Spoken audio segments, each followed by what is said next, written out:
This is going to be a video tutorial on how to enable or disable location services in the palemoon web browser. I will be using a desktop PC for this.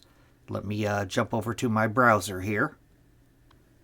Okay, I have the palemoon web browser opened up now.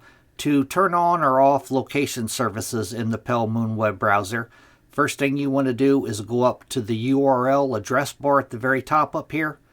I'm going to click inside of there. I'm going to erase whatever's there, and I'm going to type about:config. About:config. I'm going to hit enter. You'll get a little warning sign pops up, says there be dragons here. As long as you're not afraid of dragons, go ahead and click on I promise to be careful. And now once you're on this screen, up here in the address bar, you want to put your cursor in there and you want to type geo.enabled.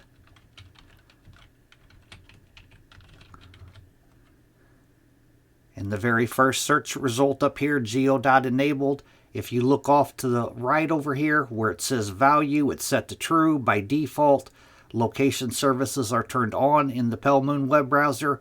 To turn it off, to turn it on or off, all you need to do is put your mouse cursor over that line there and double left click. Now as you can see, the value is set to false. Location services have been turned off. To turn it back on, you just put your mouse cursor over that line there, double left click, and now it is set to true. That is how to enable or disable location services in the palemoon web browser. Thanks for watching.